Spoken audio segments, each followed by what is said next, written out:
2022 has come to an end, and I've already released my top 10 worst movies of the year video. Now it's time for the top 10 best, the cream of the crop, and obviously, this is just my opinion. It is really my favorites, but again, like I said in my worst video, film is subjective, so best to me is the same thing as favorites. I don't distinguish between best and favorite because film is subjective. These are the movies that are the 10 best to me based on what I look for in movies and how I experienced these specific movies. With that out of the way, I actually don't have any honorable mentions this year. Not that there weren't more than 10 good movies. Of course there were. There were a bunch of good ones this year. But nothing else was very close to making my top 10. And that's the first time this has happened in a while. This is a very clear top 10 to me. Not specifically the order, but the 10 movies that were actually on the list. And I mentioned this in my comic book movies ranking. This is the first year in a long time that there are no comic book movies in my top 10, which is very strange. I'm hoping that'll change next year. But with that out of the way, let's get it right in my top 10. My number 10 is going to be Till. Now, this is a movie that is incredibly sad and powerful, and I will definitely never watch again. But the lead actress, Danielle Deadwyler, was incredible in the role as Emmett Till's mom. She's by far and away the best part of the movie. If her performance isn't that good, the movie doesn't work nearly as well as it does.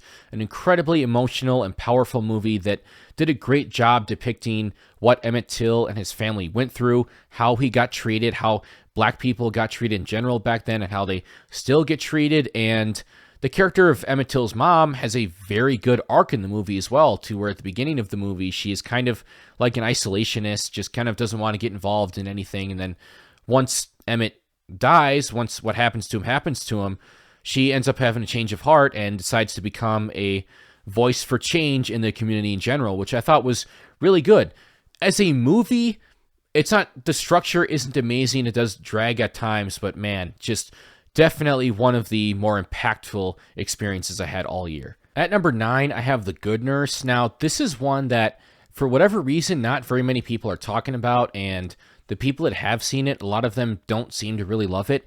I don't understand why. I found this movie very compelling, particularly because of the performances by Jessica Chastain and Eddie Redmayne, and I don't want to say too much if you don't know the real story, because I didn't know a ton about the real story, so I think that's part of what made this movie so compelling for me, is kind of seeing all of this play out, and the ultimate ending where Eddie Redmayne kind of, reveals himself was super well done and powerful, and just the relationship between them, Chastain and Redmayne's characters, was so well done, and I was invested in them and invested in the story, to where even though I was pretty sure where it was going, I was still very engaged in what was happening and exactly how it was going to get there. So I found it to be a very thrilling and compelling movie all throughout. The story plays out in a pretty straightforward, familiar way, but it was definitely well done and engaging. At number 8, I have Marcel the Shell with Shoes On. I mean, man, this movie was just so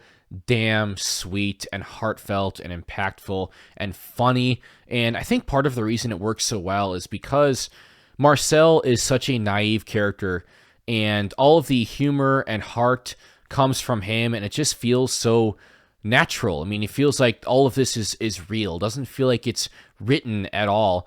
And I loved Marcel as a character so much. One of the sweetest and most genuine characters in any movie this year. It's a movie that, look, of course it's simple, and you know where it's headed, but it is so damn effective because of Marcel and because of the relationship between him and the director. Just works so well and plays so well throughout the movie. And I was in a place when I first watched this that I kind of was feeling, because of certain things that had played out beforehand, I was feeling kind of extra cynical at the time, and this did kind of restore my faith in humanity. It is exactly what I needed. It was so damn heartfelt, and this movie will touch even the darkest of souls. It's exactly what we need in a year like 2022. At number 7 is a movie that has gotten better and better the more I've thought about it and the more I've watched it, and that is Prey. God, this movie is awesome, and it's not quite as good as the first Predator, but damn, it is close, and it is creeping up there. I mean, it goes back down to the basics, which is why I think it works so well. I mean, you get a great main character in Amber Midthunder's Naru, who's probably the best main character that we've ever had in a Predator movie, and honestly, one of my favorite new Final Girls. She was so damn good. Not just physically capable, which she is. You see her take on all of these Frenchmen all at once. She's also very, very smart and observant. She's picking things up all throughout the movie and learning things about her environment and how the Predator operates and learning from her experiences to the point where her defeating the Predator in the end, which is one of the better scenes in the movie, that final fight, just so awesome. And with the snow too, looks so cool. The cinematography in general for this movie was incredible. Just so many really cool set pieces. And the ending felt earned because of all of the things that she was observing and picking up throughout the movie. And for all the people that saying, she's a Mary Sue, she shouldn't have defeated a Predator, it wasn't earned, fuck off. Clearly you didn't watch the movie and were looking for something to get mad at. The action is awesome. I mean, the scene with the Predator killing all of those Frenchmen, just so damn cool. Like I mentioned, the end scene, the score is great. It is so intense and well-paced and thrilling. Feels the most like the first Predator of all of the sequels by far. Now, some people don't like the fact that it's strange that they're speaking basically modern English. That's something that you kind of just have to get past, and I am able to. If some people aren't, I understand that. And then the CGI with the bear didn't look amazing, but outside of that, I don't really have very many complaints with this movie. It worked so well on every damn level. It's exactly what you want out of a Predator movie. Number 6, I have 13 Lives. This is another one that I don't hear nearly enough people talking about. Damn, this movie was so intense and compelling. It's based on a true story of this soccer team who got trapped in these caves, and these divers had to go and save them. And despite the fact that it's a true story, I didn't actually know how it ended. So I was so engaged. I'm like, man, how is this going to end? Are they all going to survive? Are they going to be able to get them all out of here? How are they going to be able to pull it off? Is this really going to work? I was engaged all throughout, and might be a little bit too long and a little bit lacking in character development, but you still care about the characters because of the specific situation that they're in and because the actors do such a good job. I mean, this movie definitely contains several of the most intense scenes that I've seen all year, so definitely had to make my top 10 and one of the better experiences in a movie I've had all year. At number 5, I have The Menu. Man, this movie was awesome. I thought it was going to be good. The trailers looked good, but I had no idea just how great this movie was going to be. First of all, the performances are incredible all around, especially Anya Taylor-Joy and Ralph Fiennes. I mean, they go head-to-head throughout the movie intellectually, and they were more than a match for each other. I thought that part of the movie was awesome. Then you get some of the other characters who are along for the ride, like Nicholas Hoult and John Leguizamo, all filled their roles perfectly.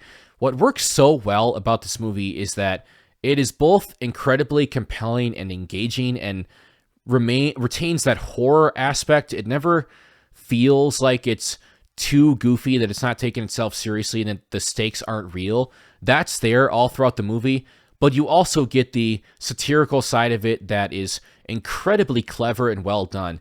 This movie is so damn funny, but it is not like typical joke setups, not obvious stuff. It's very subtle humor that comes through character interactions and comes through the commentary on elite foodies and how these people act around each other and try to impress each other and are just basically along for the ride, and nobody says, wait a minute, this doesn't make any sense, except for Anya Taylor-Joy, which was what made the movie so interesting. And as it plays out, you don't know where it's going. At least I didn't. So I was so engaged throughout the movie. I was laughing, and I don't really have any complaints about it, except for maybe a small lack of character development.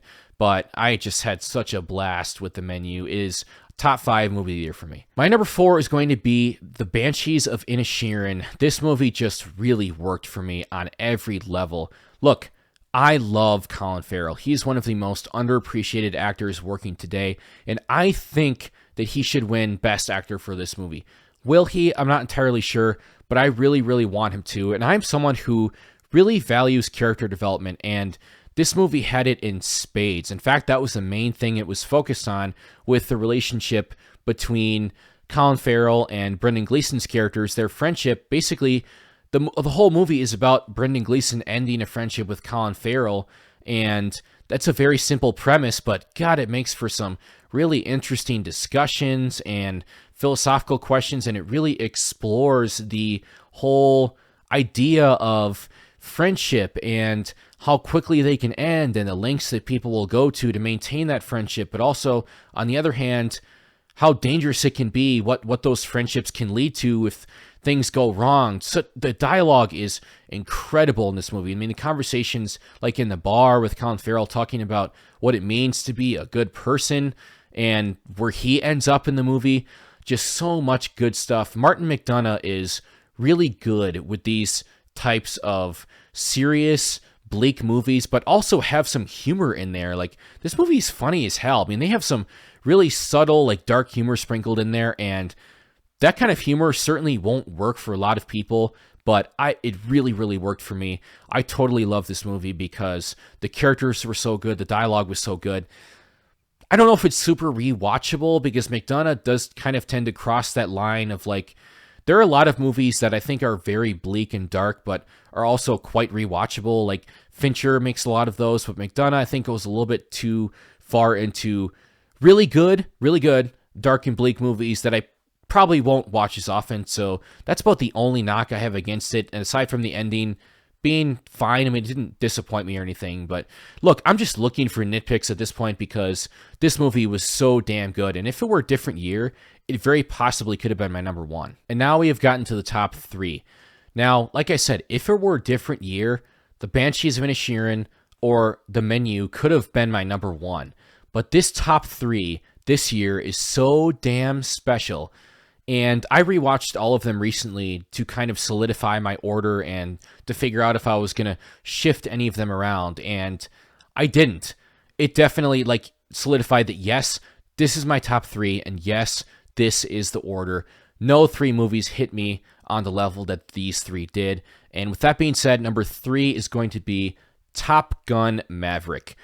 God, this movie was so much better than it had any right to be. I mean, the first Top Gun movie is fun, but I don't necessarily consider it a great movie. It is a fun 80s product. This I legitimately consider to be a good movie. Just want to manage expectations. It took what the first one did and maintained some of the cheese and the fun to it, so it still felt like a Top Gun movie, but it also took itself way more serious. It also had much higher stakes. It had a clear plot and goal that they were working towards, so there was a real sense of momentum and weight to everything, and the dialogue and character development and emotional beats were so damn well done too. I mean, the conversation between Maverick and Iceman, oh my God, the conversation, I mean, the scene with Maverick looking in the window when Rooster is singing Great Balls of Fire and he gets flashbacks to Goose. Rooster was so damn good. He felt so much like Goose's son. Hangman, Glenn Powell was awesome as like this total douchebag, but a likable douchebag who is kind of like a good mixture of Maverick and Iceman. Jennifer Connelly is awesome as Penny Benjamin, and her chemistry with Tom Cruise and their relationship was so damn good.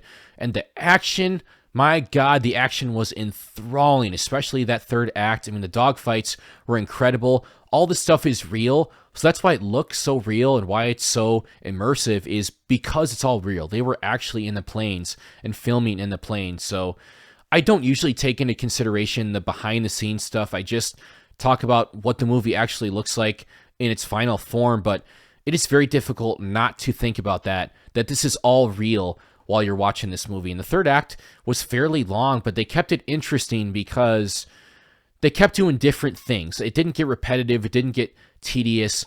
They kept it fresh. They moved on from one specific type of fight to another type of fight. And God, it was so damn good. Leading to the ending, we're like, it's what my dad would have done. Just a movie that worked on every single level for me. I don't really have any complaints about it. It is a little bit simplistic. That's about the only thing I can throw at it, but it is about the perfect version of this type of movie. My number two is a movie that hardly anyone is talking about, and that really, really saddens me. That's Cha-Cha Real Smooth. everyone I've talked to that's seen this movie loves it, and it worked for me on every single level. I mean, this is a movie with a main character who is very relatable to me, just a regular guy trying to figure out life and maneuver his relationships and his friendships and his family. Just, he's got a lot going on. And Cooper Raiff, who plays the main character, also directed it, who definitely look for him in the future. He is a star in the making. He just did an incredible job in every aspect of this movie. The dialogue feels so natural, doesn't feel overwritten at all, feels like real people interacting with each other, feels like real relationships, real issues, real conversations people would have. Like the awkwardness just, it feels so perfect. Like this is how people would act with each other. I think we all have a ton of soulmates. How many soulmates? For you, like 4. How many do you have? Like 1,200. And going along with that, the humor works so well because it also feels so natural. Every single joke in this movie landed because it didn't feel like a joke. It felt like humor that would come out of real interactions between people. And along with that, I didn't know where this movie was going. Most movies like this are very predictable, and you can figure out every single beat that it's going to touch on. But I did not know where this is going, and some people had a problem with the ending of where, I don't want to give away too much if you haven't seen it, but where exactly certain characters ended. But I thought it was perfect. I thought it perfectly fit the message and themes of the movie and what it was trying to say. I thought it was a perfect ending for these characters to end in these specific spots. And it's like every relationship in this movie was wrapped up perfectly. I can't think of anything wrong with it. Just like Top Gun Maverick, Cha-Cha Real Smooth is the perfect version of this type of movie. Please, if you haven't seen this movie yet, go watch it because it is so damn good. Number 1, and as much as I love Cha-Cha Real Smooth, as much as I love Top Gun Maverick, as much as I love The Menu, Banshees, all the other movies on this list, this was never really a competition. And that's Everything Everywhere All at Once. This movie takes all of the best aspects of all of the other movies on this list and combines them. I mean, it is so unique and inventive. It is definitely the best take on the multiverse that I've ever seen. The way it utilizes the multiverse is so creative. Like, I would have never thought of a lot of this stuff. It is so funny. I mean, the sausage fingers, the dildo stuff, like, how did they come up with some of this stuff? I have no idea. So damn creative with the humor. One of the funniest movies I've seen all year and ever.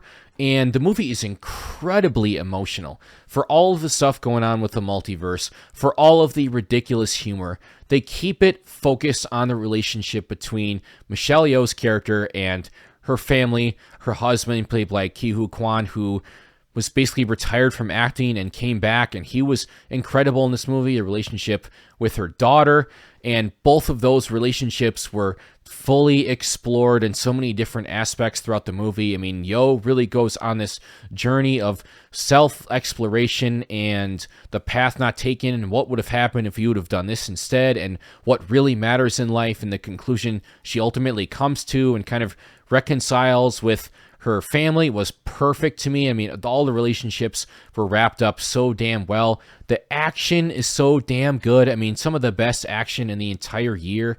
It is shot so well, and the visuals look incredible for a movie that didn't even have that high of a budget, so it remained exciting and compelling and hilarious and emotional all throughout the movie. It easily could have gone pretentious with it, but I never thought it did. It remained accessible. It remained, despite everything going on, it remained a movie that a lot of people could follow and be engaged in and resonate with emotionally. So it worked on every single level. It has become like one of my favorite movies of all time. I don't do this very often. A lot of times it takes me a while to like anoint movies as one of my favorites of all time, but this one just shot right up there. That's how good I thought it was. I might do a full like analysis video on it before the Oscars, like why I think it should win Best Picture. And man, it really should. I know it's going to get nominated, but I don't think it's going to win. I really hope it wins. I'm rooting for this. Unfortunately, it's probably going to be something else, but Man, this movie is so well done and just hit me in such an emotional level. And I was so entertained, so well paced, and I have no complaints about this movie. It blew me away in every sense of the word. Wow, that looks really good. So there you have it, guys. There is my top 10 movies of 2022. What are your top 10? I mean, you certainly have a different list than me because we all have our different opinions. Drop your list below and let's start a conversation. If you enjoyed this video, hit the like button. I talk about this all the time, but likes are so important. Just do it if you enjoy it. Super quick and really, really helps push my video out to more people and grow my channel. If you enjoy my content in general, subscribe, hit the notification bell to get notified when I post a video. And coming up next, I have my most anticipated movies for 2023, and I'm really looking forward to that. So stay tuned for that. I'll see you soon.